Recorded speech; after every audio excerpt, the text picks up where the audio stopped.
تو قانون یہ کہتا ہے کہ جو بچے ہیں اگر 7 سال سے کم عمر ہے تو اس کو اپنی والدہ کے ساتھ رہنے دیا جائے، کیونکہ اگر اس کا والد بھی جیل میں ہو، والدہ بھی جیل میں، تو بچہ بیچارہ کہاں جائے گا؟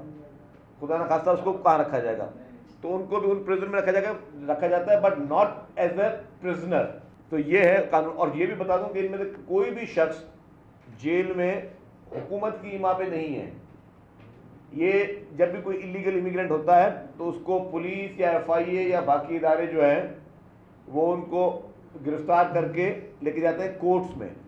یہ عدالتوں کے احکامات پر یہ لوگ جو ہیں وہ پھر جاتے ہیں. اچھا، پھر جب تصویر کی بات ہے، ہم نے کیٹیگری کہتے ہیں کہ سندھ کے کسی بھی جیل کی، میں پھر ریپیٹ کر رہا ہوں، سندھ کا کوئی بھی ایسا جیل نہیں ہے جس کی تصویر ہو.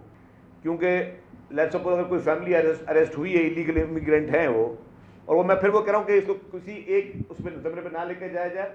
It is not only for Afghani, Nigerian بھی اریسٹڈ ہیں جو ایلیگل امیگرینٹ ہیں، بنگلہ دیشی بھی ایلیگل امیگرینٹ ہمارے پاس اریسٹڈ ہیں. تو مختلف ملکوں کے لوگ جو ہیں وہ ایلیگل امیگرینٹس جو ہیں وہ نہ صرف سندھ کی جیلوں میں، لیکن یہ آپ کو پورے پاکستان کی جیلوں میں انلیگل امیگرینٹس جو ہیں وہ جیلوں میں نظر آئیں گے اگر آپ اس کا کوئی صحیح طرح کا سروے کر لیں.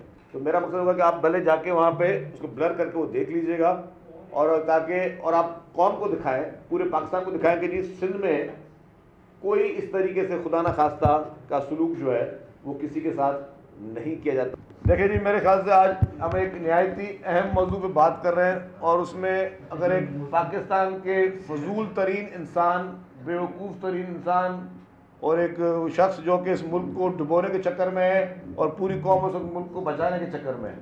ملک پاکستان میں آج بھی پوری ہمارے ملک کی امپورٹنٹ قیادت جو ہے وہ اہم اجلاس کر رہی ہے کہ ملک کو کس طرح ہم اپنے ٹریک پر لے کر آئیں.